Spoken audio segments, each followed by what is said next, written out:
ආයුබෝවන් සුබ දවසක් වේවා දූල පුතාලාට දුවේ පුතේ අද අපි ඔබත් එක්ක මේ මුණ ගැහෙන්න සූදානම් වෙන්නේ 12 ශ්‍රේණියට નિયમિત භූගෝල විද්‍යාව තවත් වැඩසටහනකින්.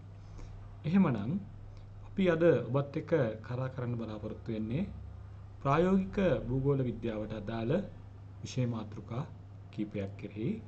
ඒ ප්‍රායෝගික භූගෝල විද්‍යාව පිළිබඳව කතා කිරීමේදී 12 ශ්‍රේණියට අදාළ නව නිර්දේශය තුල ඔබට ප්‍රායෝගික එහෙම නැත්නම් ඔබට අධ්‍යයන පොදු සහතික පත්‍ර උසස් පෙළ විභාගයට ඊටම වැදගත් වෙන විෂය මාතෘකා කීපයකටයි අද අපි ඔබත් එක්ක අවධානය යොමු කරන්නේ.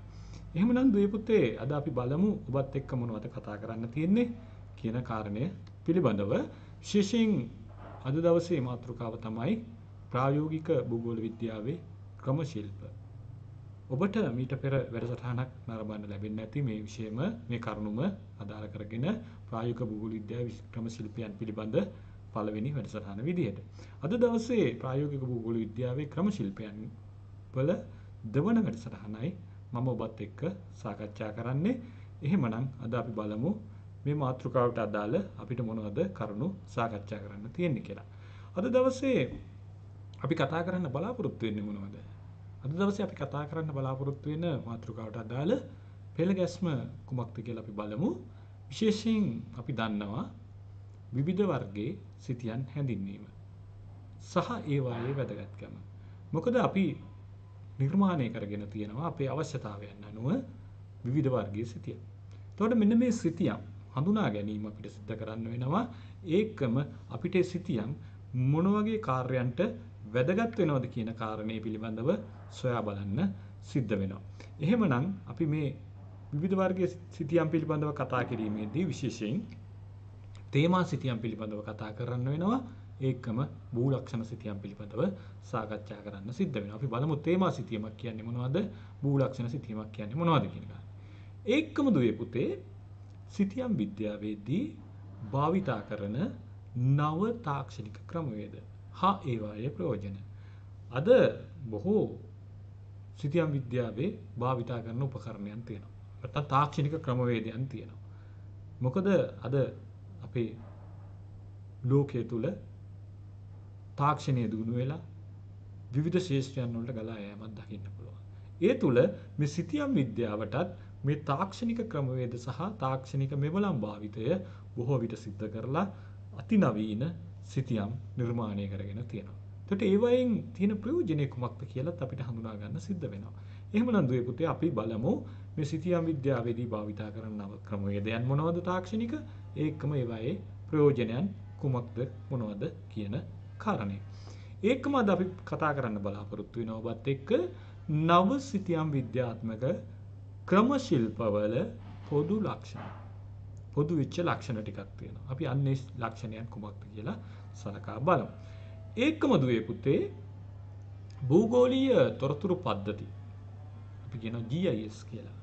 ඒතර භූගෝලීය තොරතුරු පද්ධතිය එහෙම නැත්නම් GIS කියන්නේ කුමක්ද? GIS තාක්ෂණය යනු නැත්නම් GIS කියන්නේ කුමක්ද?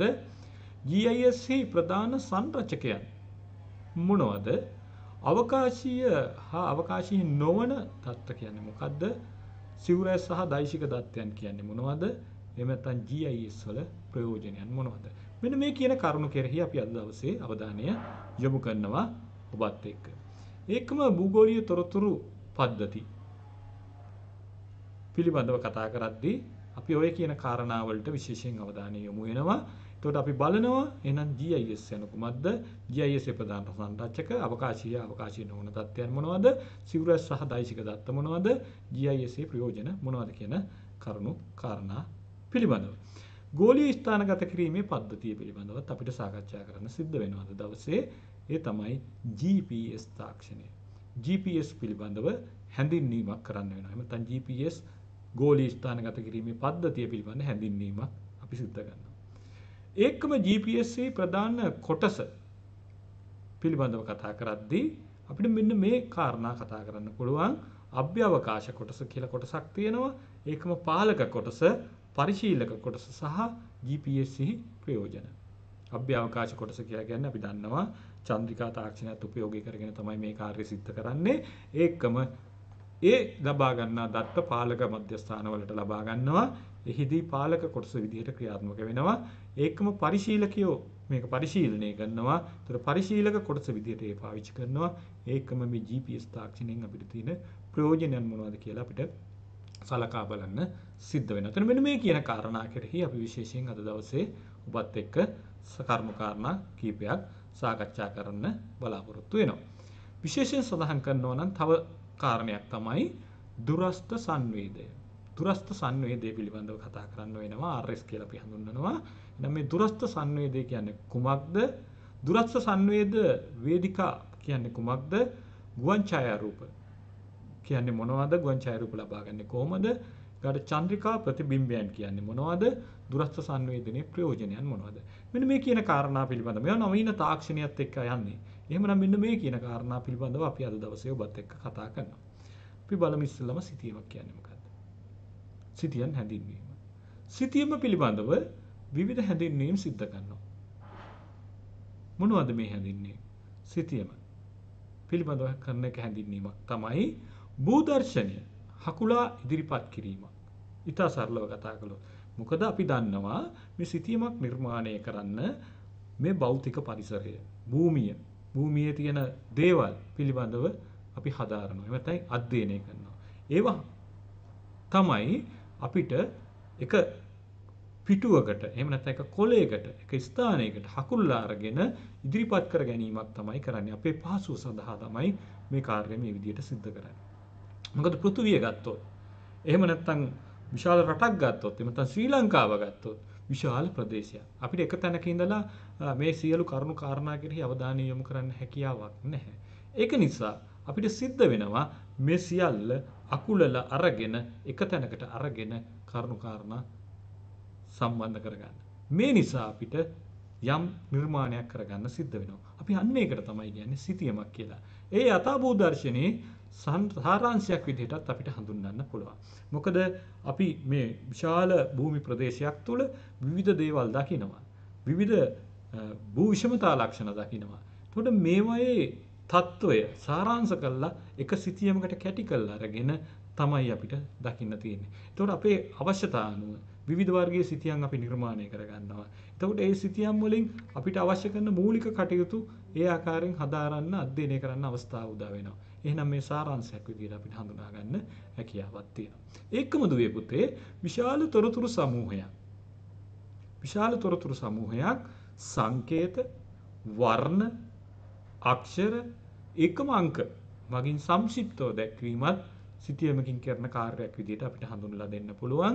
මොකද අපි දන්නවා ඔබ පරිශීලනය කරපු සිතියන් දිහා බැලුවහම ඔබට පේනවා ඇති විශාල තොරතුරු සමූහයක් මේ තුල අන්තර්ගත වෙලා තියෙනවා. එතකොට මෙන්න මේ විශාල තොරතුරු සමූහය විශේෂයෙන් අපි හඳුනාගන්නේ අපි දකින්නේ සංකේත අනුසාරයෙන්.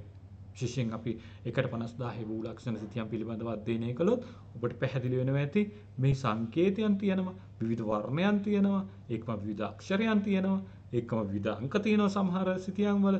මෙන්න මේ වගේ සංක්ෂිප්ත කළා අපි එක කොලයකට එක තැනකට හකුල්ලා අරගෙන දකින්න එක. එහෙම නැත්නම් අපි ඉදිරිපත් කරන එක තමයි සිතියමකින් කරන කාර්ය විදිහට අපිට හඳුනා ගන්න තියෙන්නේ. ඔබට පේනවා ඇති. ඔබට තේරෙනවා ඇති. එහෙනම් මේ සිතියමක් කියන්නේ මොකක්ද? සිතියමකින් අපිට තියෙන පහසුව කුමක්ද කියන කාරණය. ඒතර භූගෝල විද්‍යාවේදී අපි දන්නවා අවකාශීය හා කාලික දර්ශකයන් ඉදිරිපත් කිරීම සඳහා විශේෂයෙන් සිතියම් භාවිතා කරනවා. දැන් මේ අවකාශයේ තියෙන දේවල්නේ අපි මේ සිතියමකට යොදාගන්නේ. විවිධ සංකේත විවිධ අක්ෂර මගින් යොදාගන්නේ මේ අවකාශයේ තියෙන දේවල්. ඒකම විවිධ කාලවකවානු වල සිද්ධ වෙන විවිධ සිද්ධීන් නැත්නම් දර්ශනයන් ඉදිරිපත් කිරීම තමයි අපි මේ තුලින් කරන්නේ. එහෙම නැත්නම් මේ තුලින් කරන්න බලාපොරොත්තු වෙන්නේ. ඒකම සිතියමක අන්තර්ගත තොරතුරු අනුව ඒවා ප්‍රධාන වර්ග දෙකකට අපිට බෙදන්න පුළුවන්. කොහොමද අපි බෙදන්නේ? එතකොට මේ කියන කරුණු කාරණා ඒක රාශී කරලා අරගත්තාම අපිට මේ සිතියම් වර්ග දෙකකින් දක්වන්න හැකියාව තියෙනවා. එකක් තමයි තේමා සිතියම්. යම් තේමාවක් පදනම් කරගත්ත සිතියම් මොනවද කියලා උදාහරණ කිහිපයක් ඉදිරියේදී සලකා බලමු. ඒකම අපි දන්නවා මේ සිතියම් අපේ භූමියේ එහෙම නැත්නම් භූමියේ පරිසරයේ ඇති තියෙන తত্ত্বය, භෞතික පරිසරයේ තියලා තුල තියෙන తত্ত্বය නිර්මාණය කරගන්න හැකියාව තියෙනවා. අපි ඒවට කියනවා භූ ලක්ෂණ සිතියම්.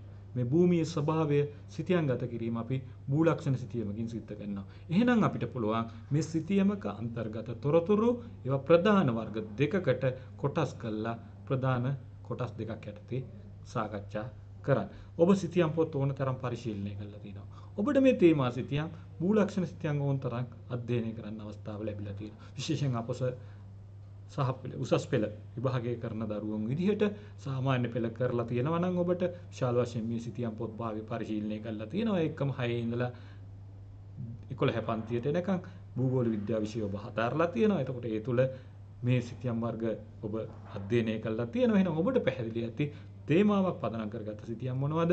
භූමිය පදනම් කරගත්ත භූලක්ෂණ සිතියම් මොනවද කියන කාරණේ අපි ඒවට උදාහරණ කිහිපයක් ඉදිරියේදී සාකච්ඡා කරලා බලමු. දැන් ඔබ මේ දකින්නේ සංචාරක ශාස්ත්‍රයේ පදනම් කරගත්ත සංචාරක සිතියමක්. දැන් ශ්‍රී ලංකාවේ අපිට සංචාරකයින් විදිහට විවිධ ප්‍රදේශවලට යන්න සිද්ධ වෙනවා. දැන් අපිට ශ්‍රී ලංකාවේ ගත්තාම වර්ග කිලෝමීටර් 65610ක විතර විශාලත්වයක් දකින්න තියෙනවා. එතකොට මේ ප්‍රදේශය පුරා තියෙන විවිධ ස්ථාන විවිධ දේවල් අපිට එක් ස්ථානයක ඉඳලා නරඹන්න දැක ගන්න ස්ථාන හඳුනා ගන්න හැකියාවක් නැහැ. එතකොට මේ අවකාශය විශාලයි. එහෙමනම් අපිට සිද්ධ වෙලා තියෙනවා ඒක එක තැනකට එක කොලයකට එහෙම නැත්නම් අපිට දර්ශනය වෙන දර්ශන පතයකට සීමා කරගන්න. ඒ සඳහා තමයි අපි මේ වගේ සිතියමක් නිර්මාණය කරගෙන තියෙන්නේ. එතකොට මේ සිතියම තුළ ඔබට පේනවා ඇති ශ්‍රී ලංකාවේ උතුරු ප්‍රදේශයේ ඉඳලා දකුණු ප්‍රදේශයටත් නැගෙනහිර ප්‍රදේශයේ ඉඳලා බටහිර ප්‍රදේශයටත් සියලු ප්‍රදේශ ආවරණය වෙන ඒ ප්‍රදේශයන්ගේ සංචාරක තොරතුරු. නැත්නම් සංචාරක ස්ථාන. ඒ සංචාරක ස්ථාන කොහෙද තියෙන්නේ? එහෙම නැත්නම් ඒවට සම්බන්ධ වෙන ප්‍රධාන මාර්ග ජාලාව කොයි ආකාරයෙන්ද පිහිටලා තියෙන්නේ? එතකොට මෙන්න මේ වගේ කරුණු කාරණා අපිට සංක්ෂිප්තව දැක ගන්න මේ තුල හැකියාව තියෙනවා. දැන් ඔබට පේනවා ඇති මේ වගේ උතුරු ප්‍රදේශයේ අපිට සංචාරයකට යන්න අවශ්‍ය නැහැ. එතකොට අපිට මාර්ග පහසුකම් තියෙනවා. එතකොට මාර්ග පහසුකම් මාර්ග කොයි ආකාරයෙන්ද වැටලා තියෙන්නේ? කොයි නගර හරහාද වැටලා තියෙන්නේ? අපිට එක තැනක ඉඳලා අධ්‍යයනය කරන්න පුළුවන්. අපිට පහසුයි. එතකොට අපිට විතරක් නෙමෙයි විදේශිකයෝ මේ රටේ සංචාරය සඳහා එනවා. ඒ අයට මේ ස්ථාන හඳුනා ගන්න පහසු වෙනවා. එහෙනම් සිතියමක තුල මේ කියන කාරණා එක ශාස්ත්‍රයකට පදනම්ම නිර්මාණය කිරීම තුළ කිසිම අවුලකින් තොරව එහෙම නැත්නම් නිර්වුල්ල මේ තොරතුරු ගවේෂණය කර ගැනීම හැකියාව තියෙනවා. එතකොට මේ සිතියම තුළ අපිට පැහැදිලිව දකින්න පුළුවන් සංචාරක ස්ථාන හඳුන්වලා දීලා තියෙනවා. එහෙනම් අපිට යම් සංචාරයකට යන්න අවශ්‍ය නම් ඒ ප්‍රදේශ පිහිටි ප්‍රදේශයේ තැන කොහෙද? ඒ ස්ථානයට ළඟා වෙන්න තියෙන මාර්ගයන් මොනවද? ඒ යනකොට අපිට හම්බ වෙන ප්‍රධාන නගරයන් මොනවද? කියන කාරණේ පැහැදිලිව හඳුනා ගන්න පුළුවන්. ඒ ආකාරයෙන් අපිට මේ සිතියමක් තුළ ඒ ස්ථාන නිර්වුල්ව පැහැදිලිව හඳුනා ගැනීමේ හැකියාව තියෙනවා. එහෙමනම් තේමාවක් පදනම් කරගත්ත සිතියන් තුළ අපිට පැහැදිලිව ඒ කරුණු කාරණා අවබෝධ කරගන්න අවස්ථාව උදා වෙනවා. එහෙමනම් දුවේ පුතේ දැන් ඔබට පේනවා ඇති මේ තියෙන්නේ භූ විද්‍යා එහෙම නැත්නම් පදනම් කරගත්ත භූමිය පදනම් කරගත්ත භෞතික පරිසරය පදනම් කරගත්ත මිය පදනම් කරගත් භූෂමතා සිතියම. දැන් මේ ඔබට දකින්න තියෙන තද කොළ වර්ණයෙන් දකින්න තියෙන ප්‍රදේශය මෙන්න මේ ප්‍රදේශය අපිට මධ්‍ය කඳුකරයේ ආසිත ඒ කඳුකර කලාපයේ විදිහට හඳුනා ගන්න පුළුවන්. ඔබට පේනවා ඇති මේ තියෙන අභ්‍යන්තරික තැනිතලා ප්‍රදේශය මේ ලා කොළ පාට වර්ණයත් එක්ක. ඊට වඩා තද කොළ වර්ණයකින් මේ අපිට දකින්න තියෙනවා අපේ වෙරළබඩ කලාපයේ ආසිත වෙරළබඩ කලාපය. ඒතර වෙරළබඩ කලාපය එක්කම අභ්‍යන්තර තැනිතලාව මධ්‍ය කඳුකරය මේ ආකාරයෙන් අපේ ශ්‍රී ලංකාවේ බෙදලා තියෙන භූවිෂමතා කලාප. ඒකම අපි දන්නවා මේ පැත්තෙන් ගල්ඔය කඳු වැටිය පිටලා තිනවා. මේ හරියෙන් සබරගමු කඳු වැටිය පිටලා තිනවා. ඒතකොට අපිට එක ස්ථානයක ඉඳලා මේ ශ්‍රී ලංකාවේ ස්වභාවය, භූමියේ ස්වභාවය අපිට පැහැදිලිව හඳුනා ගැනීමේ හැකියාව තියෙනවා. ඒතකොට කොයි ආකාරයෙන් මේ ශ්‍රී ලංකාවේ භූවිෂමතාවයේ විසිරලා තියෙනවද කියන කාරණේ අපිට පැහැදිලි කරගන්න පුළුවන්. ඒකම මේ කඳු පද්ධති කොයි ආකාරයෙන් විසිරීලා තියෙනවද? ඒවයි පිහිටි ස්ථාන කොයි ආකාරයෙන්ද තියෙන්නේ කියන කාරණාවත් අපිට පැහැදිලිව මේ තුල හඳුනා ගන්න හැකියාව තියෙනවා. ඒ ආකාරයෙන් අපිට භූෂමතා සිතියම් වැදගත් වෙනවා. අපේ භූමිය එහෙම නැත්නම් පරිසරය පිළිබඳ භූමිය පිළිබඳව යම් අවබෝධයක් ලබා ගැනීම සඳහා. එහෙනම් ඔබට පැහැදිලි වෙනවා ඇති අපි මේ කතා කළේ තේමා සිතියන් සහ භූලක්ෂණ එහෙම නැත්නම් අපි භූමිය පදනම් කරගත්ත භූෂමතා සිතියම්. මෙන්න මේ කරුණු දෙක තමයි ප්‍රධාන කරගන්නේ අපේ සිතියම් පිළිබඳව සාකච්ඡා කිරීමේදී. ඒකම තේමා සිතියම් වගින් අපිට දුවේ පුතේ පුළුවන් තෝරාගත් එක් නිශ්චිත තේමාවකට අයත් තොරතුරු එක් සිතියමක මගින් නිරූපණය කිරීම. දැන් උදාහරණයක් විදිහට ගත්තොත් මම කිව්වා උදාහරණ කීපයක් මම ඔබත් එක්ක සාකච්ඡා කරනවා කියලා. අපි බලමු උදාහරණ කීපයක්. එකක් තමයි ශ්‍රී ලංකාවේ භූ විෂමතා ලක්ෂණ. ඒකම ඒක ති කතා කරන්නේ අපි භූ විෂමතා ලක්ෂණයන් විතර මත පදනම්ම විතරයි. ඊගාට ශ්‍රී ලංකාවේ ජල වහනය. ශ්‍රී ලංකාවේ අපි දන්නවා ශ්‍රී ලංකාව වටා ගංගා 103ක් වගේ විශාල ප්‍රමාණයක් තියෙනවා. එතකොට මේ ගංගා කොයි ආකාරයෙන් ගලාගෙන යනවද? එහෙනම් අපිට පැහැදිලි මධ්‍ය කඳුකරෙන් ආරම්භ වෙලා විශාල ගංගා ප්‍රමාණයක් අපේ වෙරළබඩ වෙනතන් සාගරය කරා ගලාගෙන යනවා. විශේෂයෙන් අපි දන්නවා මේක දූපතක් නිසා අරි ජල වහන රටාවකින් යුක්ත ජල වහනයක් ශ්‍රී ලංකාවේ දකින්න තියෙනවා. එතකොට මේ ජල වහන රටාව අපිට හඳුනා ගන්නත් මේ ශ්‍රී ලංකාවේ ජල වහන සිතියම ඊටාම වැදගත් වෙනවා. ඒතර ජල වහන ගංගා කොයි ආකාරයෙන් කොයි ප්‍රදේශ හරහා ගලාගෙන යනවද? මේ ගංගාවේ ස්වභාවය කොයි ආකාරයෙන්ද කියන එක මේ ශ්‍රී ලංකාවේ ජල වහන සිතියම අධ්‍යයනය කිරීමෙන් අපිට පැහැදිලි කරගන්න හැකියාවක් තියෙනවා. ඒකම අපි ලෝකයේ පැත්තට ගියොත් ලෝකයේ ස්වභාවික වෘක්ෂලතා ව්‍යාප්තිය. දැන් අපි දන්නවා ප්‍රධාන වශයෙන් සමකාසන්න ප්‍රදේශයේ නිවර්තන කලාපීය වනාන්තර ඒකම ඊට පස්සේ අපිට සෞම්‍ය කලාපීය වනාන්තර ද්‍රවාසන්න ප්‍රදේශ ආශ්‍රිත ද්‍රවක වනාන්තර එහෙම නැත්නම් කේතුදර වනාන්තර ආශ්‍රිත ප්‍රදේශ. ඒතර මේ ආකාරයෙන් ව්‍යාප්තිය තියෙනවා දේශගුණික ලක්ෂණ අනුව. ඒ දේශගුණ මත පදනම් කරගත්ත වෘක්ෂලතා ව්‍යාප්තියකොත් ශ්‍රී ලංකාව තුල දැක ගැනීමේ හැකියාව තියෙනවා. මේ නිසා ලෝකේ පුරා ඒ නිසා ලෝකයේ ස්වභාවික වෘක්ෂලතා ව්‍යාප්තිය අපිට ඒ ආකාරයෙන් අධ්‍යයනය කරන්න හැකියාව තියෙනවා. ඒතර අපිට පැහැදිලි තාමත්ම සමකාසන්නව ඒ නිවර්තන කලාපීය වනාන්තර කොයි ආකාරයේ විසිරීමක් තියෙනවද? ඒකම අපිට දැක ගන්න පුළුවන් සමකයෙන් උතුරේ එහෙම නැත්නම් අපි දන්නවා කර්කටක නිවර්තනයෙන් තව උතුරට ගියාම සෞම්‍ය කලාපීය ප්‍රදේශ වශයෙන් සලකන ඒ ප්‍රදේශවල එක්කම දකුණෙන් මකර නිවර්තනයෙන් දකුණේ ඒ සෞම්‍ය කලාපීය ප්‍රදේශවල වනාන්තර ව්‍යාප්තිය කොයි ආකාරයෙන්ද? ඒකම ඉහළ උත්තරාර්ධ ගෝලයට යනකොට ද්‍රවාසන්න ප්‍රදේශවලට යනකොට කේතුදර වනාන්තර වල ව්‍යාප්තිය කොයි ආකාරයෙන් අපිට සිතියම අධ්‍යයනය කිරීම තුළ ලෝකයේ ස්වභාවික වෘක්ෂලතාවල ව්‍යාප්තිය හඳුනා ගන්න පුළුවන්. මේ ආකාරයෙන්ම තමයි ශ්‍රී ලංකාවෙත් අපිට පුළුවන් හඳුනා ගන්න ශ්‍රී ලංකාවෙත් වෘක්ෂලතා විවිධ ප්‍රදේශවල විවිධාකාරයෙන් හැඩ ගැහිලා තියෙනවා. මොකද ශ්‍රී ලංකාවේ ගත්තහම තෙත් කලාපයේ ආශ්‍රිතව දකින්න තියෙන වනාන්තරවල ස්වභාවය නෙමෙයි අපිට වියලි කලාපයට ගියාම දකින්න තියෙන්නේ. ඒතර වියලි කලාපයේ දකින්න තියෙන වෘක්ෂලතාවල ස්වභාවය නෙමෙයි විශේෂයෙන් අර්ධ සුෂ්ක කලාපවලට ගියාම දකින්න තියෙන්නේ. ඒකම අපි දන්නවා විරලබඩ ආශ්‍රිතව කඩලවන පරිසර පද්ධතියක් ව්‍යාප්ත වෙලා තියෙනවා. ඒතර මෙන්න මේ ආකාරයෙන් සරලව ගත්තොත් විවිධ ප්‍රදේශවලට ආවේනික ඒ පරිසර සාධක මත පදනම් කරගත්ත විවිධ වර්ගයේ ස්වභාවික වෘක්ෂලතා ව්‍යාප්තියක් දැක ගන්න හැකියාවක් තියෙනවා. ඒතර මෙන්න මේ ස්වභාවික වෘක්ෂලතා ව්‍යාප්තියත් එක්ක අපිට පැහැදිලිව එක ස්ථානයක ඉඳලා මේ ශ්‍රී ලංකාව තුල හෝ ලෝකයේ තුල ව්‍යාප්තිය කොයි ආකාරයෙන් පැතිරලා තියෙනවද කියලා හඳුනා ගැනීම හැකියි. එහෙනම් අපිට සිතියමක් තුලින් මේ වගේ දේවල් නිරූපණය කරගන්න පුළුවන්. ඒකම අපි දන්නවා ලෝකයේ විශාල රටවල් සංඛ්‍යාවක් තියෙනවා. ඒතකොට දේශපාලනික වශයෙන් මේ රටවල් කොයි ආකාරයෙන් වෙන් වෙලා තියෙනවද? මායිම් කොයි ආකාරයෙන් බෙදිලා තියෙනවද? රටවල් අපිට හඳුනා ගන්න පහසු වෙනවා මේ සිතියම්. එහෙනම් තේමා සිතියම් මගින් අපිට ලෝකයේ දේශපාලන බෙදීම් හඳුන්වා දෙන්න හැකියාව තියෙනවා. ඒකම ශ්‍රී ලංකාවේ ගත්තොත් ශ්‍රී ලංකාවේ පළාත් 9ක් තියෙනවා, දිස්ත්‍රික්ක 25ක් තියෙනවා. ඒතර මේ පළාත් 9 තුල දිස්ත්‍රික්ක ස්ථානගත වෙලා තියෙනවා. අපිට වෙන වෙනම හඳුනා ගන්න පුළුවන්. ශ්‍රී ලංකාවේ දිස්ත්‍රික්ක බෙදීම සිතියමක් අතට ගත්තාම දිස්ත්‍රික්ක කොහෙද පැතිරලා තියෙන්නේ, බෙදිලා තියෙන්නේ, කොයි ආකාරයෙන්ද? ඒතර දිස්ත්‍රික්ක 25 කොයි ප්‍රදේශවලද තියෙන්නේ? එහෙම නැත්නම් පළාත් 90 දිස්ත්‍රික්ක කොයි ආකාරයෙන්ද විසිරීලා තියෙන්නේ? මෙන්න මේ ආකාරයෙන් හඳුනා ගන්න අපිට පහසු වෙනවා. ඊටාත්ම නිර්වුල්ව හඳුනා ගන්න පහසු වෙනවා සිතියමක මේ දේ නිර්මාණය කරගත්තොත්. ඒ නිසා දුවේ පුතේ අපිට පැහැදිලි එනම් තේමා සිතියම් මගින් අපේ කරුණු නිශ්චිත තේමාවකට අනුව එක්රස් කළා ඒ තොරතුරු ඉදිරිපත් කිරීම තමයි දත්ත නිරූපණය කිරීමක් තමයි දකින්න තියෙන්නේ. එහෙමනම් දුවේ පුතේ අපි තවදුරටත් මේ ගැන කතා කරද්දී තේමා සිතියම් මගින් තවත් අපිට පුළුවන් ශ්‍රී ලංකාවේ තේබිම් ව්‍යාප්තිය අපි දන්නවා ශ්‍රී ලංකාවේ වතු භෝග වගාව විශාල වශයෙන් සිද්ධ කරනවා. තේ, පොල්, රබර්, ඒකම වෙනත් වැවිලි, ඊගාවට වී වගාව මේ වගේ ශ්‍රී ලංකාව කෘෂිකාර්මික රටක් විදිහට විවිධ වර්ගයේ වගා සිද්ධ කරනවා. එතකොට මෙන්න මේ වගාවල් වල ව්‍යාප්තිය විවිධ වර්ගයේ වගාවල් වලට දැන් අපි තේ වගාව ගත්තොත් තේ වගාවකට සිතීමක් නිර්මාණය කරගත්තාම අපිට පැහැදිලි කොයි ප්‍රදේශවලද මේ තේ වගාවේ ව්‍යාප්තිය සිද්ධ වෙලා තියෙන්නේ.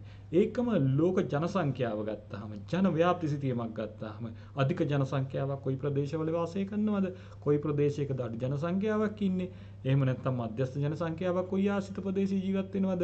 ඒකට පසුබිම් වෙච්ච සාධක අපිට හොයාගන්න පහසු වෙනවා මේ වගේ ජනසංඛ්‍යා ව්‍යාප්ති සිතීමක් නිර්මාණය කර ගැනීම තුළ. ඒතකොට අපි දන්නවා විශේෂයෙන් ලෝකයේ අධික ජනසංඛ්‍යාව චීනය ආශ්‍රිත ප්‍රදේශයේ ඉන්නවා. එහෙම නැත්නම් ඉන්දියාවේ ඉන්නවා. එතකොට මේ ආශ්‍රිත ප්‍රදේශවල අධි ජනසංඛ්‍යා නැගෙනහිර ආසියාව දකුණු ආසියානු කලාපය තුළ ව්‍යාප්තිය පැහැදිලිව හඳුනා ගන්න ලෝක ජනසංඛ්‍යා ව්‍යාප්ති සිතීම අපිට ඉතාම වැදගත් වෙලා තියෙනවා. ඔබට ඉතාම පහසුවෙන් ඒ ප්‍රදේශ හඳුනා ගැනීමේ හැකියාව තියෙනවා. ඒක මම ඊට පෙර කතා කළා. අපි සංචාරක ශාස්ත්‍රය පිළිබඳව සංචාරක ශාස්ත්‍රයේ සංචාරක මධ්‍යස්ථාන ගැන කතා කරද්දී ඒ ස්ථානයේ ළඟා වෙන්න අපිට පහසුයි මේ සංචාරක සිතීමක් පරිශීලනය කිරීම මගින්. ඒකම දුවේ පුතේ අපි දන්නවා ශ්‍රී ලංකාව ගත්තාම ඉතා දීර්ඝ ඉතිහාසයකට අතීතයකට දිවයන රටක්. එතකොට මේ රට තුල පැරණි නගර විශාල ප්‍රමාණයක් තියෙනවා. අපි රාජධානි පිහිටි නගර තියෙනවා. අපිට ඒව හඳුනා ගන්න පුළුවන්. රාජධානි වල ගමන් මාර්ගය කොයි ආකාරයෙන් සිද්ධ වෙලා තියෙනවද? එහෙම නැත්නම් මේ පැරණි නගරවල ස්වභාවය කොයි ආකාරයෙන් සිද්ධ වෙලා තියෙනවද? ඒ නගර කොයි ප්‍රදේශවල නැත්නම් ශ්‍රී ලංකාවේ තෙත් කලාපයේද පිහිටලා තියෙන්නේ, වියලි කලාපයේද පිහිටලා තියෙන්නේ, නැත්නම් වෙනත් කඳුකර ප්‍රදේශයකද තියෙන්නේ කියන කාරණේ පැහැදිලිව හඳුනා ගන්න, නිශ්චිතව හඳුනා ගන්න අපිට මේ සිතියම් වැදගත් වෙනවා. එහෙනම් මේ සිතියම් මගින් අපිට මේ වගේ කරුණු කාරණා තේරුම් ගන්න ඊටාම පහසුවෙන් හැකියාව ලැබෙනවා. එතකොට ඉහත දැක්වෙන සෑම සිතියමක් මේ තේමාවක් පදනම් කරගෙන තමයි නිර්මාණය කරලා තියෙන්නේ. ඒකම ඔබ දැකලා ඇති. ඇට්ලස් සිතියම් පොත්වල දැන් ඔබ සිතියම් පොත් පරිශීලනය කරනවා. මොකද භූගෝල විද්‍යාව විෂය හදාරන දුවදරුවන් විදිහට ඔබට මේ සිතියම් පොතක් පරිශීලනය ඉතාම වැදගත්. ඒකම ඔබ අනිවාර්යෙන් පරිශීලනය කළ යුතුයි. එතකොට මේ සිතියම් පොත්වල සඳහන් සිතියම් වැඩි සංඛ්‍යාවක් තේමාවක් පදනම් කරගෙන තමයි නිර්මාණය කරලා තියෙන්නේ. ඔබ පිටුවෙන් පිටුවට පෙරලගෙන යනකොට ඔබට පැහැදිලි වෙනවා ඇති විවිධ තේමාවන් පදනම් කරගෙන මාතෘකාව සඳහන් කරලා තියෙනවා සිතියමක ඉහළින්. එතකොට ඒ සිතියමේ මාතෘකාව තුළ ඒකට අදාළ සිතියම අන්තර්ගත කරලා තියෙනවා. ඒ අනුව ඔබට තේමාවක් පදනම් කරගත්ත සිතියක් දැක ගන්න පුළුවන්. එතකොට තේමා සිතියම් විවිධ ක්‍රම ඔස්සේ සකස් කිරීමක් සිද්ධ වෙනවා. මොනවද මේ ක්‍රමවේද? එකක් තමයි සේයා සිතියම්. සේයා කළා සිතියම වර්ණ ගැන්වීම තුළ සේයා කිරීම තුළ සිතියම් ගත කරලා තියෙනවා. ඒකම සම රේඛා සිතියම් විදිහට සමහර සිතියම් අපිට දකින්න පුළුවන්. ඒකම තිත් සිතියම් විදිහට තිත් තබපු සිතියම් විදිහට අපිට දැක ගන්න හැකියාව තියෙනවා. ඒතකොට මෙන්න මේ ක්‍රම තුනත් ඔස්සේ නිර්මාණය කරපු සිතියම් ගණනාවක් ඔබට හම්බ වෙලා ඇති මෙතෙක් කල. ඔබ පරිශීලනය කරන ඇට්ලස් වල එහෙම නැත්නම් සිතියම් පොත්වල හොඳට බලන්න මෙන්න මේ කියන සිතියම් වර්ගවලට සිතියම් නිර්මාණය වෙලා තියෙනවාද කියලා. මම උදාහරණ කිහිපයක් ඔබට පෙන්නන්නම්.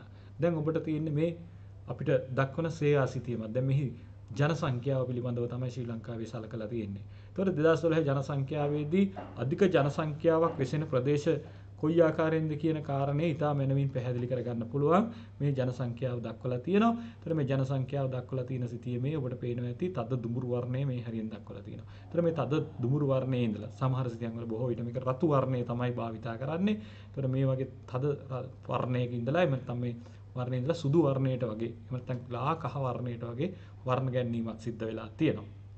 විශේෂයෙන් ජනසංඛ්‍යාව දැක්වීමේදී රතු වර්ණය තමයි ප්‍රධාන වශයෙන් භාවිතයට ගන්න. ඒතර මේ තද වර්ණයේ ඉඳලා මේ ජනසංඛ්‍යාව අධික ප්‍රදේශය අපිට ඉතාම පහසුවෙන් ශ්‍රී ලංකාවේ මේ සිතියම දිහා බැලුවම හඳුනා ගන්න පුළුවන්.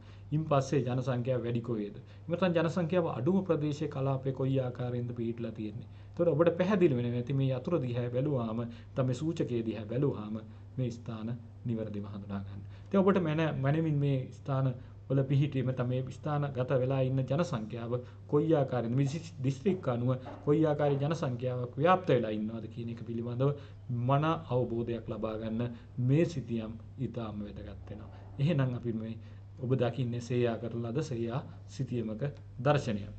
ඒකම දුවේ පුතේ මේ ඔබ දකින්නේ.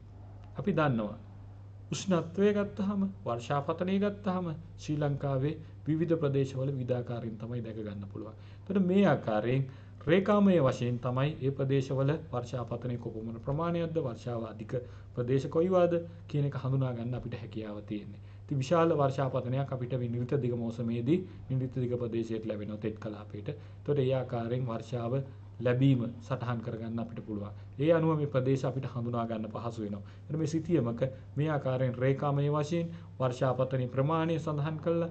ඒ ආකාරයෙන් රේඛා නිර්මාණය කිරීම තුළ අපිට හැකියාව ලැබෙනවා ඒ ප්‍රදේශවල කොයි ආකාරයේ වර්ෂාපතනයක් එහෙම නැත්නම් ඒ ප්‍රදේශවල කොයි වගේ උෂ්ණත්වයක් පිහිටලා තියෙනවද කියලා මේ වගේ සිතියම් තුලින්. එහෙනම් රේඛාමය සිතියම් අපිට වැදගත් වෙනවා මේ වගේ කරුණු කාරණා අවබෝධ කර ගැනීම සඳහා. ඒකම තිත් සිතියම. තිත් යොදාගෙන අපිට පුළුවන් සිතියම් නිර්මාණය කරන්න. විවිධ ප්‍රදේශවල දැන් මේ ජනසංඛ්‍යා සිතීමක්මයි දැන් ඔබට පේනවා ඇති මේ තියෙන්නේ කොළඹ ආසිත මේ ප්‍රදේශය එහෙම නැත්නම් බස්නාහිර ආසිත ප්‍රදේශය. ඒතර ශ්‍රී ලංකාවේ මේ ප්‍රදේශයේ තමයි අපි දන්නවා ශ්‍රී ලංකාවේ අධිකම ජන ප්‍රමාණයක් ජීවත් වෙන්නේ. දැන් මේ විශාල තිත් සංඛ්‍යාවක් මේ ප්‍රදේශය ආසිතව දකින්න තියෙනවා.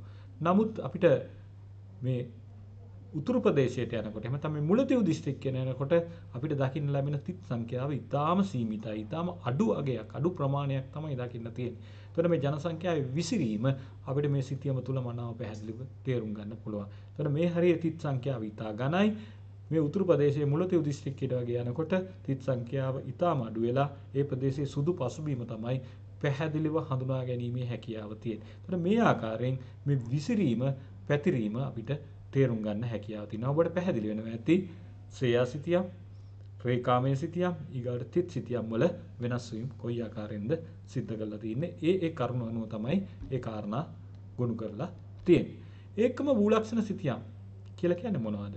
සැබෑ භූදර්ශනයේ දකින භෞතික හා සංස්කෘතික ලක්ෂණ හැකිතාක් දුරට එක් සිතියමකින් පරිමාණුකූලව ඉදිරිපත් කිරීමට දරන ප්‍රයත්නයක් විදිහට තමයි අපිට මේක හඳුන්වන්න පුළුවන්. පරිමාණයක් තිබිය යුතුයි. අනිත් එක තමයි භූමියේ දකින්න තියෙන භූමි දර්ශනය තුළ දකින්න තියෙන ඒ භෞතික හා සංස්කෘතික ලක්ෂණයන් එක තැනකට එක සිතියමකට එක කොළයකට ගොනුගත කිරීම අවශ්‍ය වෙනවා. මෙන්න මේ කාරණය භූලක්ෂණ සිතියමකින් සිද්ධ විය යුතුයි. ඒ අනුව අපි දන්නවා භූෂමතාවය, විශේෂයෙන් ජල වහනය, ස්වභාවික වෘක්ෂලතාවල ව්‍යාප්තිය, භූමි පරිභෝගය, භූමි කොයි ආකාරයෙන් පරිභෝජනයට අරන් තියෙනවද? ඊගාට මාර්ග ජාලාව කොයි ආකාරයෙන් ව්‍යාප්ත වෙලා තියෙනවද? විශේෂයෙන් පරිපාලන මායිම් කොයි ආකාරයෙන් විසිරලා පැතිරලා තියෙනවද? එකම සංචාරක තොරතුරු පිළිබඳව අපිට අධ්‍යයනය කරන්න පුළුවන්. විශේෂ ගොඩනැගිලි මොනවද මේ ප්‍රදේශවල ආසිතව ඉදි වෙලා තියෙන එහෙම නැත්නම් නිර්මාණය වෙලා තියෙන ඒ ගොඩනැගිලි වල නම් මොනවද? එහෙම නැත්නම් ඒ ස්ථානේ පිහිටි තැන කොතනද කියන කාරණේ හඳුනා ගන්න පුළුවන්. ඒකම ඓතිහාසික ස්ථාන අපිට වැදගත් වෙන ඓතිහාසික ස්ථාන විශාල ප්‍රමාණයක් ශ්‍රී ලංකාවේ පිහිටලා තියෙනවා. ඒතර ඓතිහාසික ස්ථාන. ඒකම සංවර්ධිත ප්‍රදේශ. එහෙම නැත්නම් අපි කියනවා ඉදිකල ප්‍රදේශ. ඒවා සංවර්ධනය කළා තියෙන්නේ. මේ ප්‍රදේශ හඳුනා ගන්න අපිට මේ සිතියමක් තුලින් මනාව හැකියාව තියෙනවා. අපේ ශ්‍රී ලංකාවේ 1.50000 භූලක්ෂණ සිතියමක් ගත්තොත් ඉතා මැනවින් මේ කරුණු අනාවරණය කරලා තියෙනවා. ඒ නිසා අපිට 1.50000 භූලක්ෂණ සිතියමක් අපේ එදිනෙදා කටයුතු වලදී ඉතාම ප්‍රයෝජනවත් වෙනවා, ඉතාම ඵලදායී වෙනවා. ඒකම ඔබේ විභාග කටයුතු වලදී ඉදිරි විභාග කටයුතු සඳහා මේ සිතියම ඉතා වැදගත් වෙනවා. ඔබගේ ඒ විභාග සඳහා ප්‍රශ්න පිළිතුරු සැපීමට ප්‍රශ්න පත්‍රය සඳහා. ඒ නිසා අපිට ඉතා වැදගත් වෙනවා එහෙනම් අද වගේම ඉදිරි ජීවන චර්යාව ජීවිතය ගත කරනකොටත් මේ ප්‍රායෝගික විෂයක් විදිහට ප්‍රායෝගික කාරණයක් විදිහට මේ 1.50000 භූලක්ෂණ සිතියම් වල අධ්‍යයන කටයුතු සිදු කිරීම. එහෙමනම් දුවේ පුතේ අපි උදාහරණ කිහිපයක් බලමු. අපි දන්නවා ශ්‍රී ලංකාව පදනම් කරගත්ත 1.50000 සිතියම් ගොනුගත කරලා තියෙනවා. එහෙම නැත්නම් නිර්මාණය කරලා තියෙනවා. ඒකම සිතියම් නිර්මාණය කරලා තියෙනවා ශ්‍රී ලංකාව පදනම් කරගත්ත 1 ලක්ෂයේ සිතියම්. එහෙම නැත්නම් 1.10000 සිතියම්.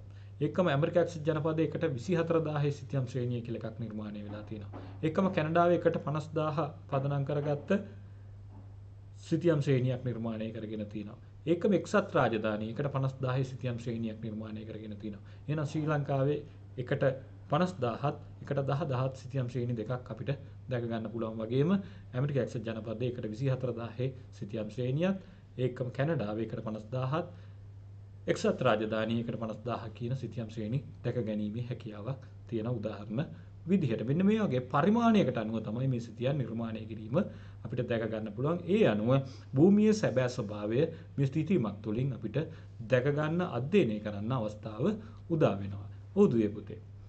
භූලක්ෂණ සිතියම් වල සුවිශේෂත්වය මොකක්ද? භූලක්ෂණ සිතියම් පරිමාණය අනුව මධ්‍ය පරිමාණයේ හෝ විශාල පරිමාණයේ හෝ සිතියම් වේ.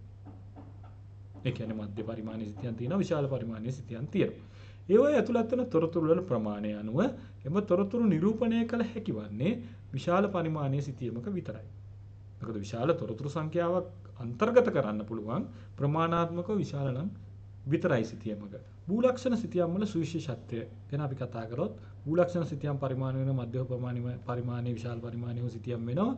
එතකොට අපිට දන්නවා එහෙනම් අපිට කොයි ආකාරයෙන්ද විශාල පරිමාණයේ සිතියමක ඇතුළත් කරන්න පුළුවන් තොරතුරු මධ්‍ය පරිමාණයක සිතියමක ඇතුළත් කරන්න පුළුවන් තොරතුරු කියලා. සිතියම විශාල පරිමාණයෙන් යුක්ත වන විට ඒවා සිතියම් පත්‍ර ගණනාවකින් යුක්ත සිතියම් ශ්‍රේණියක් ලෙස සකස් කරලා තියෙනවා. අපි දන්නවා ශ්‍රී ලංකා 1.50000 සිතියම් පත්‍ර 92ක් විදිහට තමයි මුද්‍රණය කරලා තියෙන්නේ. එතකොට කොයි ආකාරයෙන්ද මේ සිතියමක් නිර්මාණය වෙන්නේ කියන කාරණේ අපි පැහැදිලි කරගන්නවා. ඔබත් එක්ක මේ කතා කරන 1.50000 භූලක්ෂණ සිතියම් පිළිබඳ මාතෘකාව ඔස්සේ කතා බහ කරන අවස්ථාවලදී අපිට මේ සිතියමක් නිර්මාණය කරගන්නේ කොහොමද 1.50000 භූලක්ෂණ සිතියම් 92 නිර්මාණය වෙලා තියෙන්නේ කොහොමද කියන කාරණේ සිතියමක ස්වභාවය කොයි ආකාරයෙන්ද කියලා ඉදිරි පාඩම් වලදී ඔබට දැක ගන්න අවස්ථාව උදා වෙනවා. එතකොට මෙම සිතියම් සම්පාදනයේදී ශේෂ්ත්‍රයට ගොස් ඒ මගින් ලබා ගන්නා තොරතුරු ආධාර කරගෙන තමයි මේ සිතියමක් නිර්මාණය කරගන්නේ. ඒ වගේම වර්තමානයේදී මේක සිද්ධ කරන්නේ අපි දන්නවා ගුවන් ගත කරන ගුවන් යානා මගින් ගන්න ගුවන් ඡායාරූපත් ඒකම අපිට දැන් නවීන තාක්ෂණයත් එක්ක චන්ද්‍රිකා තාක්ෂණය විශාල වශයෙන් උපයෝගී කරගන්නවා. ඒ චන්ද්‍රිකා තාක්ෂණය මගින් ලබා ගන්නා ඒ ඡායාරූප වලින් භූමියේ ස්වභාවය තුල ඒ ගන්න ඡායාරූප මගින් ඒ ස්ථානවල පිහිටීම් ඒවා අනුව තමයි මේ සිතියම් නිර්මාණය වීම සිද්ධ වෙන්නේ. එහෙමනම් අපි ශ්‍රී ලංකාව ආවරණය වෙන සිතියම් 92කින් නිර්මාණය කරගත්ත 1.50000 භූලක්ෂණ සිතියම තුළ අපේ ශ්‍රී ලංකාව ආවරණය වෙන විශාල කරුණු කාරණා රාශියක් අන්තර්ගත කරගත්ත නිර්මාණාත්මක හොඳ සිතියමක් නිර්මාණය කරගෙන අපේ පරිශීලනයට අපි යොදාගෙන තියෙනවා. එතකොට මේ සඳහා අපි විශාල වශයෙන් පාවිච්චියට ගන්නවා ගුවන් ඡායාරූප ඒකම චන්ද්‍රිකා තාක්ෂණය අනිත් පැත්තෙන් ශේෂ්ත්‍රයට ගිහිල්ලා ගන්නා ඌ ඒ තොරතුරු මෙන්න මේ මත පදනම් කරගෙන නිර්මාණය කරන සිතියම් තමයි අපි මේ 1.50000 භූලක්ෂණ සිතියම් විදිහට හඳුනාගන්නේ. භූමිය මත පවත්නා බොහෝ භූගෝලීය ලක්ෂණ සිතියමකින් නිරූපණය කරන නිසා විවිධ වර්ණ මොකද වර්ණ තුල අපිට බොහෝ දේ හඳුනා ගන්න පුළුවන්. ඒකම සංකේතයක්. ඒකම අක්ෂර හා අංක භාවිතයට ගැනීම සිද්ධ කරනවා. දැන් අපි මීට පෙරත් කතා කළා විවිධ වර්ණ වලින් අපිට විවිධ දේ ප්‍රදර්ශනය කරන්න දර්ශනය කරගන්න අවස්ථාව උදා වෙනවා. ඒකම විවිධ සංකේත මගින් අපිට විවිධ ස්ථාන විවිධ දේවල් අපිට හඳුනා ගන්න හැකියාව ලැබෙනවා. ඒකම විවිධ අක්ෂර මගින් අපිට හඳුනා ගන්න ලැබෙනවා. ඒකම අපිට අංකණය කරන්න පුළුවන්. අංක මගින් විවිධ දේ හඳුනා ගන්න පුළුවන්. ඒතකොට මෙන්න මේ කරුණු කාරණා භාවිතයට ගන්නවා. ඒකම මේ සඳහා ජාත්‍යන්තර පිළිගත් සංකේත වගේම අංකිත විශේෂයෙන් සංකේතයන් විදිහට පාවිච්චි කරන්න සිද්ධ වෙනවා. අපි පාවිච්චි කරනවා. ඒ නිසා ජාත්‍යන්තරව පිළිගත් නිර්මාණාත්මක හොඳ භූලක්ෂණ සිතියමක් විදිහට අපිට මේ 1.50000 භූලක්ෂණ සිතියම හඳුන්වා දෙන්න හැකියාව තියෙනවා. ඒකම භූමිය මත පවත්නා භෞතික ලක්ෂණ හා සංස්කෘතික ලක්ෂණ අතර බැඳීම අවබෝධ කරගන්නත් අපිට පහසු වෙනවා මේ භූලක්ෂණ සිතියමක් අධ්‍යයනය කිරීම තුළ. ඒක නිසා අපිට ඉතා වැදගත් සුවිශේෂී නිර්මාණයක් විදිහටත් අපිට මේ හඳුනා ගන්න පුළුවන්. මොකද භූමිය මත පවත්නා භෞතික ලක්ෂණ හා සංස්කෘතික ලක්ෂණ අතර තියෙන සම්බන්ධතාවය අපිට එක තැනක ඉඳලා හදාරන්න හරි අපහසුයි. මොකද මේ අවකාශය විශාල නිසා. එහෙනම් දුවේ පුතේ අපිට මේ වගේ සිතියමක් හොඳට අධ්‍යයනය කිරීම තුළ ඒ සම්බන්ධතාවය මනවින් තේරුම් ගන්න මනවින් අධ්‍යයනය කරන්න හැකියාව ලැබෙනවා. ඔබ ඉදිරියේදී සිතියම් විවරණය පිළිබඳව පාඩම් වලට සම්බන්ධ වෙනවා. ඒතකොට සිතියම් විවරණය තුළ අපි මේ කරුණු කාරණා පැහැදිලිව අවධාරණය කරනවා. ඒ පිළිබඳව අපි ඔබත් එක්ක සාකච්ඡා කරනවා. ඒ නිසා ඔබට මේ අතර තියෙන අන්තර් සම්බන්ධතා කොයි ආකාරයෙන් ගොනු කරන්න පුළුවන්ද කියන කාරණේ ඔබට ඉදිරියේදී දැක ගන්න අවස්ථාව උදා වෙනවා. ඒකම තේමා සිතියම් වල ප්‍රයෝජන මොනවද? එක් තේමාවක් පිළිබඳ දැක්වෙන සුවිශේෂත්වය. ඒක තමයි වැදගත්ම දේ. අපි ශ්‍රී ලංකා මාර්ග සිතියම ගත්තොත් දුවේ පුතේ ශ්‍රී ලංකා මාර්ග සිතියමක අපිට දකින්න තියෙන්නේ මාර්ග විහිදීම. මාර්ගවල ව්‍යාප්තිය කොයි ආකාරයෙන්ද සිද්ධ වෙන්නේ? අපිට ගමනාන්තයකට යන්න අවශ්‍ය වෙනවනම් අපිට කෙටිම මාර්ගය මොකක්ද? ඒ යන්න පුළුවන් පහසුකම් කොයි ආකාරයෙන් සැලසීලා තියෙනවද? ඒ හරහා වැටලා තියෙන වෙනත් නගර මොනවද කියන කාරණේ හඳුනා ගන්න පුළුවන්. එහෙනම් අපිට ශ්‍රී ලංකා මාර්ග සිතියම අපේ ගමනාගමන කටයුතු වලදී ඉතාමත් වැදගත් වෙනවා.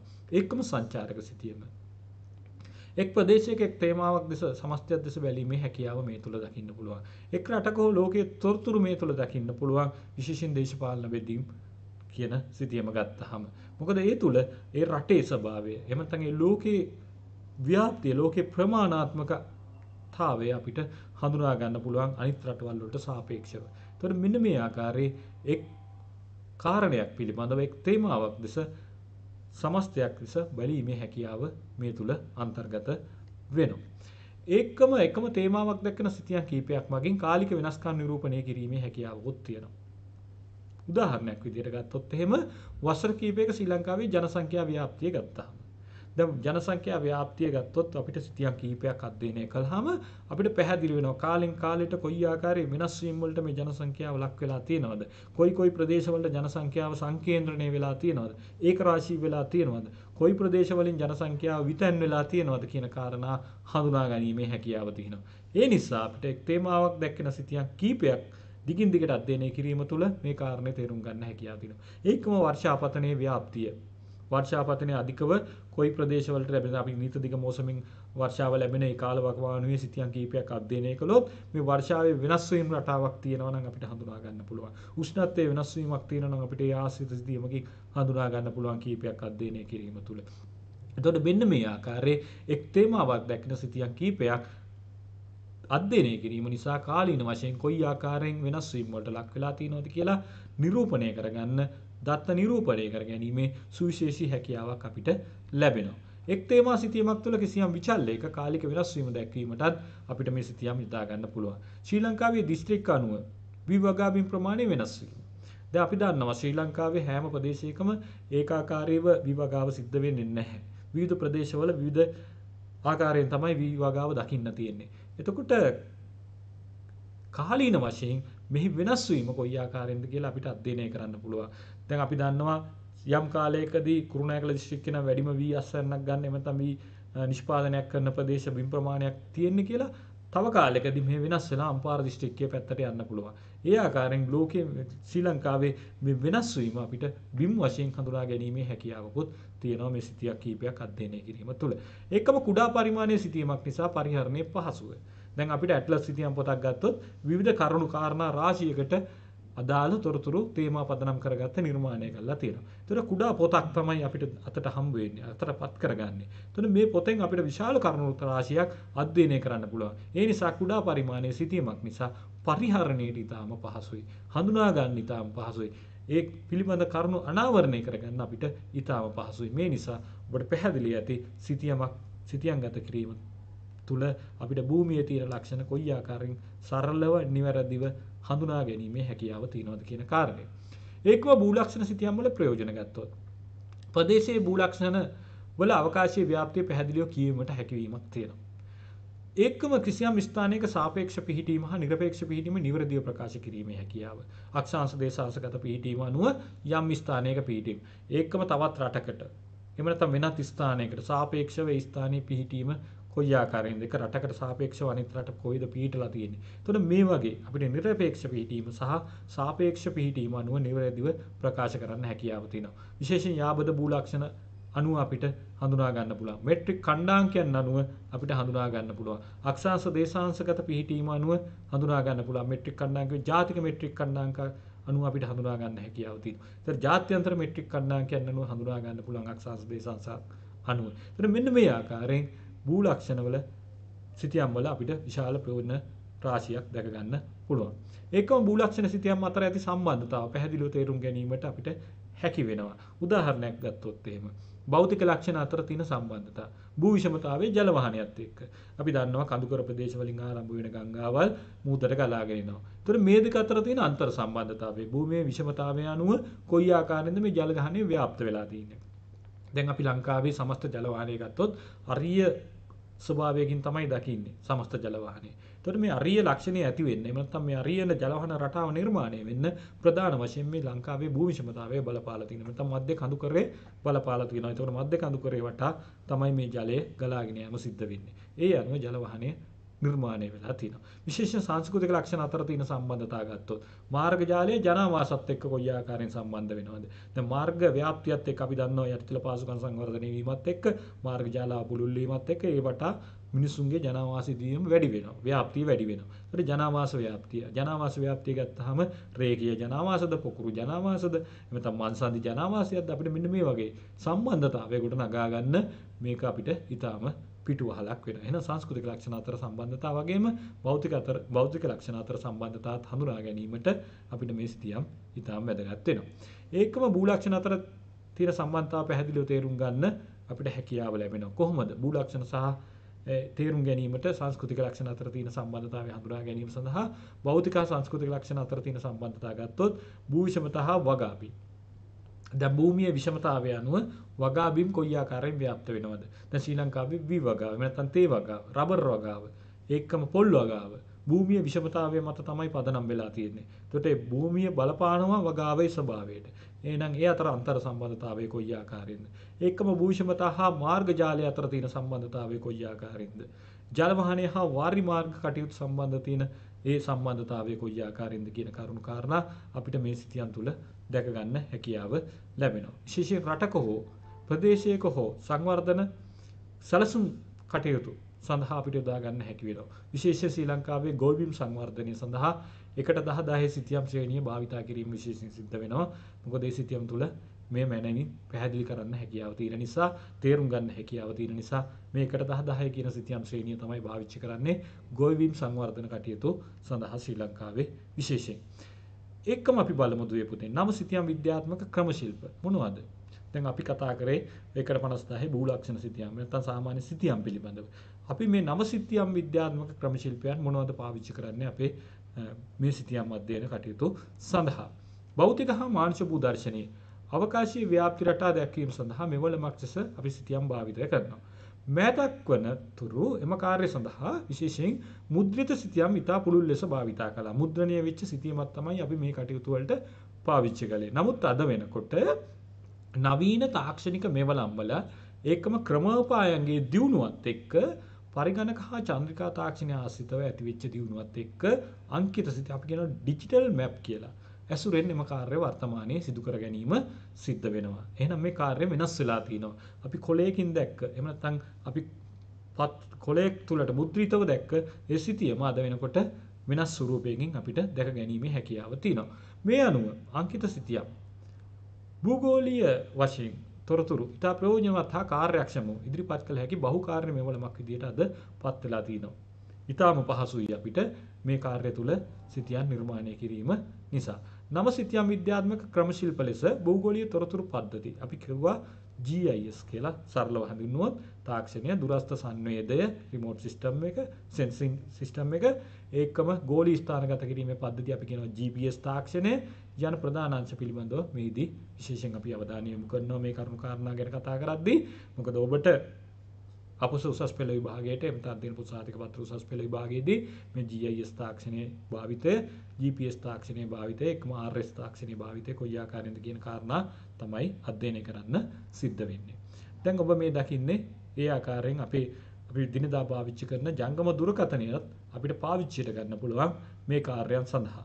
මේ අපිට ස්ථාන හඳුනා ගැනීම සඳහා අපිට ඊටාම පැහැදිලිව මැනවින් මේ ස්ථානවලට නිර්වුල්ව ගමන් කිරීමේ හැකියාව මේ තුල ලැබිලා තියෙනවා. මේ නවීන තාක්ෂණයත් එක්ක අපිට මේ කාර්ය සිද්ධ කරගන්න හැකියාව තියෙනවා. ඒ නිසා අපිට නිර්වුල්ව මේ ස්ථානවලට ළඟා වෙන්න අවස්ථාව උදා වෙනවා. සිතියම් සඳහා භාවිතා කරන නව තාක්ෂණික ක්‍රමයේ දහ ප්‍රයෝජන මොනවද කියලා අපි පොඩ්ඩක් සලකා බලමු. වර්තමාන තොරතුරු සංනිවේදන තාක්ෂණයේ දියුණුව සිතියම් විද්‍යාවේ දියුණුව සඳහා විශේෂයෙන් බලපාලා තියෙනවා කියලා කාරණේ අපිට මනාව පැහැදිලි. මොකද මේ සංනිවේදන තාක්ෂණයත් එක්ක අද විශ්ව ගම්මාන බවට ලෝකෙපත් වෙනවා.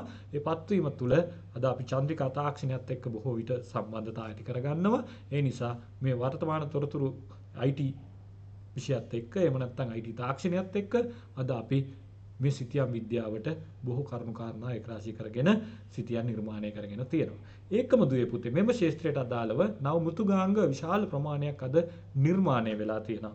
ඒ තුල අද අපිට විශාල වශයෙන් මේ තොරතුරු ඒකරාශී කරගන්න හැකියාව තියෙනවා. ඒකම ඒවා තවදුරටත් ශීඝ්‍ර වර්ධනයක් සිද්ධ වෙමින් පවතිනවා.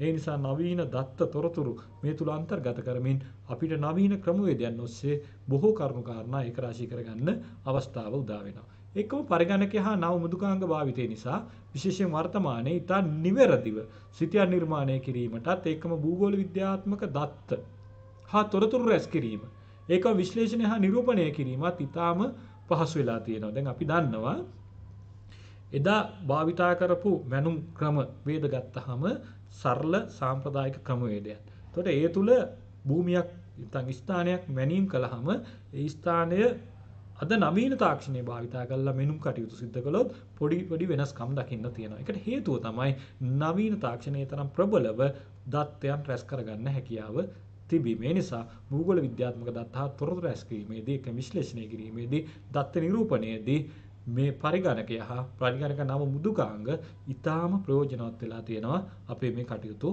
සාර්ථකව කර ගැනීම සඳහා. මේ සඳහා භාවිතා වන නව තාක්ෂණික ක්‍රමවේද තුනක් අපිට හඳුනා ගන්න පුළුවන්. එකක් තමයි භූගෝලීය තොරතුරු පද්ධතිය, Geographical Information System කියලා අපි කියනවා. නැත්නම් GIS කියලා කියනවා. ඒකම ගෝලීය ස්ථානගත කිරීමේ පද්ධතිය Global Positioning System එහෙම නැත්නම් GPS තාක්ෂණය කියලා අපි කියනවා. ඒකම දුරස්ථ සංවේදනය Remote Sensing කියලා අපි කියනවා. RS කියලා හඳුන්වනවා. ඒතර මෙන්න මේ කියන කාරණා තුන තමයි ප්‍රධාන වශයෙන් නව තාක්ෂණික ක්‍රමවේදයන් විදිහට අපිට හඳුනා ගන්න තියෙන්නේ ඔබේ අධ්‍යයන කටයුතු සඳහා. නව සිතියම් විද්‍යාත්මක ක්‍රමවල පොදු ලක්ෂණ මොනවාද? දියුණු තාක්ෂණික උපකරණ හා සංවේදන උපකරණ ඇසුරින් නිර්මාණය වන විවිධ තොරතුරු ඇතුළත් වීම. ඒකම ගෝලීය කණ්ඩායම් හා ජාතික කණ්ඩායම් මගින් ඉතා නිවැරදිව පිහිටීම දැක්වීම. ඒකම සිතියම්ගත අවකාශීය තොරතුරු වල දිග, පළල, උස වැනි පරාමිතීන් නිවැරදිව හඳුනා ගැනීමට හැකියවීම. එහෙනම් අපිට මෙන්න මේ පොදු ලක්ෂණයන් අපිට සලකා බලන්න පුළුවන්. මේ දියුණු තාක්ෂණික උපකරණ සංවේදන උපකරණ ඇසුරින් නිර්මාණය වන විවිධ තොරතුරු ඇතුළත් වෙලා අපිට විශාල තොරතුරු සංඛ්‍යාවක් ලබා ගන්න හැකියාව තියෙනවා. ඒකම ගෝලීය කණ්ඩායම් අපි කියන ජාත්‍යන්තර කණ්ඩායම් කියලා, ඒකම ජාතික කණ්ඩායම් කියලා අපි කිව්වා.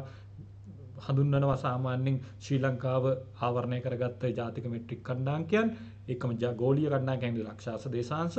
මෙන්න මේවා ස්ථානගත වීම නැත්නම් නිවැරදිව පිහිටීම දක්වන්න හැකියාව ලැබිලා තියෙනවා. ඒකම සිතියම්ගත අවකාශීය තොරතුරු දිග පළල උස වැනි පරාමිතීන් නිවැරදිව හඳුනා ගන්නත් මේ වැදගත් වෙනවා. ඒක නිසා මේ තාක්ෂණය ඊටාම වැදගත් අපේ මේ සිතියම් නිර්මාණ කාර්යයේදී.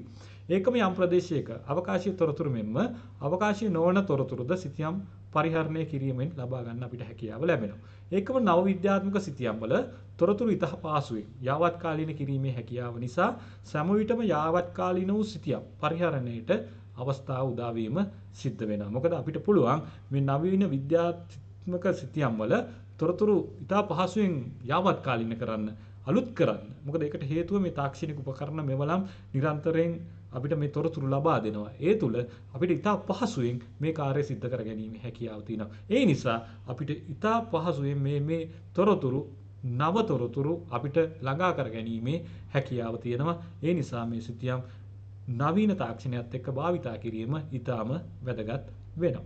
ඒකම සිතියම් තොරතුරු විශාල ප්‍රමාණයක් ගබඩා කරලා තබන්න පුළුවන්.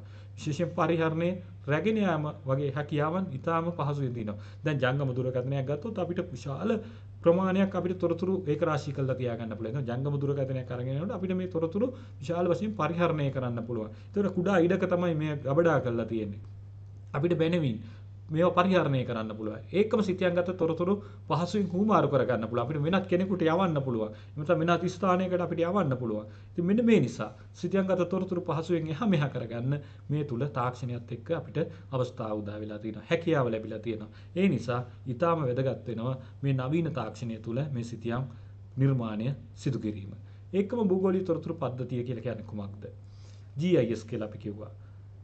පරිගණක දුඩාංග ඒකම මෘදුකාංග භාවිතා කරමින් භූ අවකාශීය තොරතුරු ඇතුළත් කිරීම, කබඩා කිරීම, අවශ්‍ය පරිදි සකස් කිරීම හා නිරූපණය කිරීම සඳහා භාවිතා කරන ක්‍රමවේදයක් විදිහට අපිට භූගෝලීය තොරතුරු පද්ධතිය හඳුන්වා දෙන්න හැකියාව තියෙනවා. මේ ඔබ දකින්නේ ඒ GIS තාක්ෂණය කියන කාරණය කොයි ආකාරයෙන්ද සිද්ධ වෙන්නේ කියන කාරණය ඔබට මෙහි පේනවා ඇති. පෘථුවියේ දර්ශනයක් තියෙනවා මේ උතුරු ඇමරිකාවේ. එතකොට මේ නිර්මාණ ඇනලයිස් තොරතුරු එකතු කරනවා. මෙතන තොරතුරු ගන්නවා, තොරතුරු එකතු කරනවා, ඒවා දත්ත රැස් කරනවා. මේ ආගේ කාරණය මේ චන්ද්‍රිකා තාක්ෂණය පාවිච්චි කරලා තියෙනවා. එතකොට මෙන්න මේ වගේ කරුණු කාරණා රාශියක් ඒක රාශී වෙමින් තමයි මේ GIS තාක්ෂණය නිර්මාණය වෙලා තින්නේ. අපි බලමු භූගෝලීය තොරතුරු පද්ධතියක මූලික සංරචක පහක් අපිට හඳුනා ගන්න පුළුවන්. එකක් තමයි පරිගණක දෘಢාංග. ඒකම පරිගණක මෘදුකාංග තියෙන softwares, දත්ත data භාවිත කරන පුද්ගලයා users-ලා කියනවා අපි ක්‍රමවේදයන් methods පාවිච්චි කරන්න ඕන. ඒතර මෙන්න මේ ආකාරයෙන් භූගෝලීය තොරතුරු පද්ධතියේ මූලික සංරචක පහක් අපි හඳුනා ගන්නවා. භූගෝලීය තොරතුරු පද්ධතිය තුළ අඩංගු දෘಢාංග මොනවද? hardware පරිගණකයේ විශේෂයෙන් ඕන. කාර්යක්ෂම භූගෝලීය තොරතුරු පද්ධතිය නිර්මාණය කිරීමට සුදුසු පරිගණකයක් තිබීම අත්‍යවශ්‍යයි. එක්කම දත්ත සැකසීමේ වේගය වැඩි මාධ්‍ය සැකසුම් මේක යන ප්‍රොසෙසර් කියලා අපි කියනවා. තිබිය යුතුයි. ඒකම ධාරිතාව වැඩි සසම්භාවී මතකයක් RAM කියලා අපි හඳුන්වනවා කෙටියෙන්. ඒ ධාරිතාව වැඩි සසම්භාවී මතකයක් අපිට අවශ්‍ය වෙනවා මේ පරිගණකයට.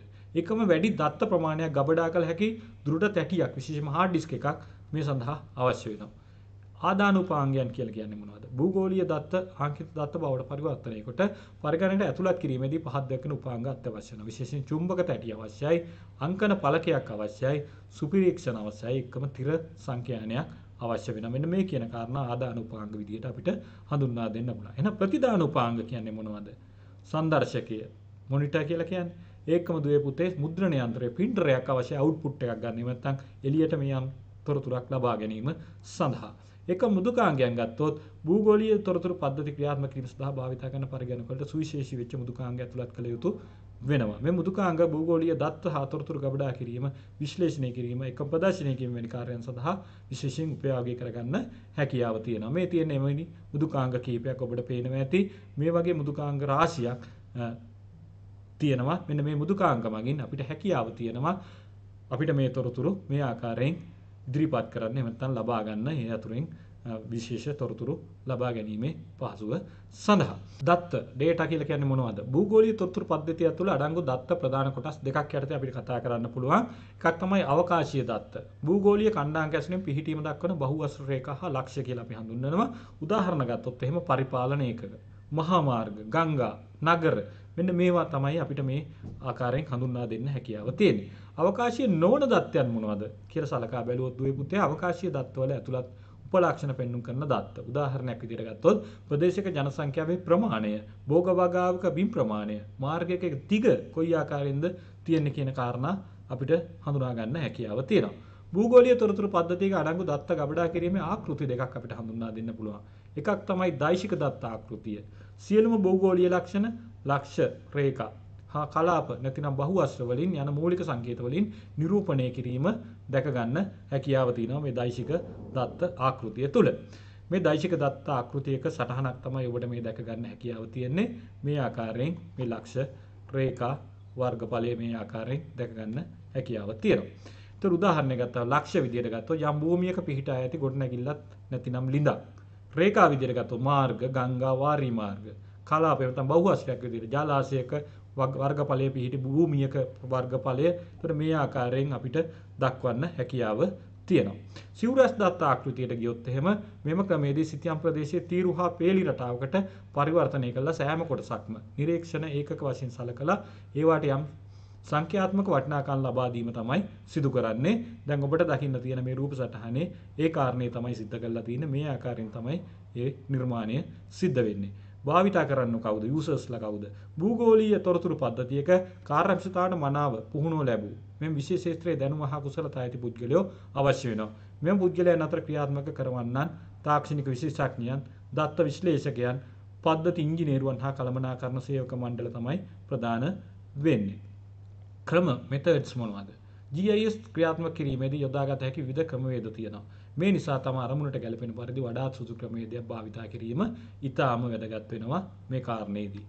GIS ප්‍රයෝජන හා වැදගත්කම ගත්තොත් සිතියමත් තුළ ඇති විවිධ තොරතුරු එක් තේමා ඔස්සේ සිතියම් තල ඔස්සේ ගබඩා කර ගැනීමේ හැකියාව, ඒකම නැවත නැවත ඒවා පරිශීලනය කර ගැනීමට හැකියාව, විශේෂයෙන් ගත්තොත් එහෙම උදාහරණයක් විදිහට භූදර්ශන සිතියමක මාර්ග පද්ධතිය පමණක් වෙන් කරවාගෙන අපිට අධ්‍යයනය කරන්න හැකියාව තියෙනවා අනිත් තොරතුරු එතනින් ඉවත් කිරීම තුළ. ත්‍රිමාන සිතියම් ඇසුරින් තොරතුරු විශ්ලේෂණයක් කිරීමට හැකි වෙනවා. විශේෂයෙන් 3D ස්ලයිසස් කරලා GIS සඳහා ඇතුළත් කළ සිතියමක් ත්‍රිමාන ස්වරූපයෙන් නිරීක්ෂණය කරන්න අපිට ඒ තුල හැකියාව තියෙනවා. මේ මගින් ද්විමාන සිතියමකට වඩා කාර්යක්ෂම විශ්ලේෂණයක් අපිට කරගන්න හැකියාව තියෙනවා. මේ GIS තාක්ෂණය තුල 3D ඇනලයිසිස් සිදු කිරීම නිසා. භූගෝලීය තොරතුරු පද්ධතියෙන් අවකාශ දත්ත පමණක් නොව අවකාශයේ නොවන දත්තත් විශ්ලේෂණයකට ලක් කරන්න තියෙන හැකියාවත් වැදගත් දෙයක් විදිහට අපිට සලකන්න පුළුවන්. උදාහරණ විදිහට යම් ප්‍රදේශයක ලිං වල ව්‍යාප්තිය අවකාශීය දත්ත වන අතර එම ලිං වල ඇති ජලයේ ගුණාත්මක තත්වය ලිං වල ගැඹුර ආදී අවකාශයේ නොවන දත්ත විදිහට අපිට මෙතනදී සලකන්න හැකියාව තියෙනවා. කෙටි කාලයකදී භූගෝලීය දත්ත යාවත් කාලීන කරන්න එහෙම නැත්නම් අප්ඩේට් කරන්න හැකියාව නිසා සෑම විටම නව තොරතුරු ඇතුළත් නිවැරදි සිතියම් පරිශීලනයට අපිට හැකියාව ලැබෙනවා. භූගෝලීය තොරතුරු පද්ධතිය ආශ්‍රිතව ඇති සිතියම් වල ගෝලීය ඛණ්ඩාංක විශ්වීය ඛණ්ඩාංක අපි අක්ෂාංශ දේශාංශගත කියලා කියනවා. හා ජාතික ඛණ්ඩාංක නැෂනල් ග්‍රිඩ් එක අපි කියලා කියනවා. ජාතික ඛණ්ඩාංකය අණුව ගබඩා කර ඇති නිසා භූගෝලීය දත්තවල නිවැරදි පිහිටීම පරිමාණය වර්ගඵලය වැනි සපරිමිතීන් ඉතා නිවැරදිව ලබා ගන්නත් අපිට අවස්ථාව උදා වෙනවා. ඒකම දෛශික සිතියම් සකස් කිරීමේදී ඇතිවන පුද්ගල බද්ධ දෝෂයන් මේ GIS සිතියම් වල අවම කරගන්න අපිට හැකියාව තියෙනවා. ඒ කියන්නේ නිවැරදි යථා දර්ශන සිතියම් ඒ තුල අපිට ලබා ගන්න පුළුවන්. ඒක විශාල සිතියම් ප්‍රමාණයක් ගබඩා කිරීම, පරිහරණය කිරීම, ගෙන යාම වැනි කටයුතු ඉතා පහසුවෙන් මේ තුල කරගන්න පුළුවන්.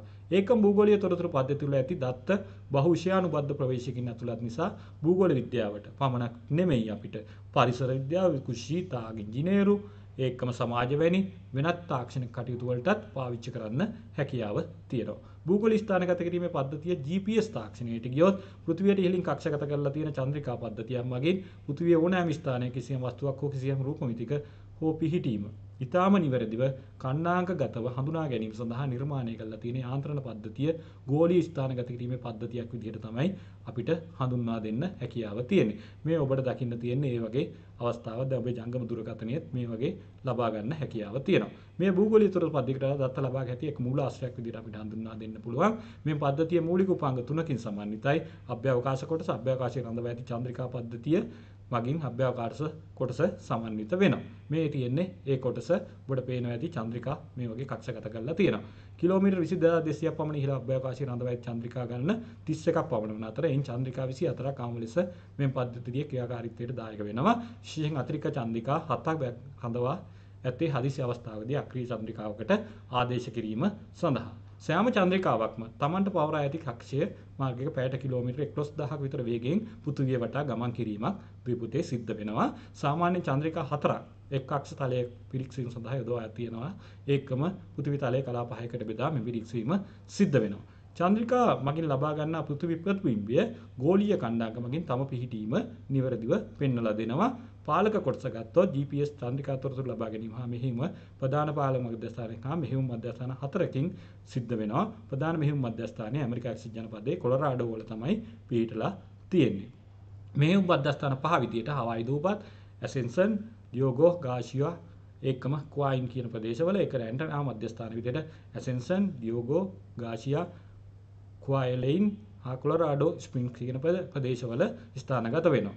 මේ දකින්න තියෙන්නේ ඒ ස්ථානගත කරපු එක ස්ථානයක්. පරිශීලක කොටස විදිහට GPS පරිශීලක මෙම කොටසට අයත් වෙනවා.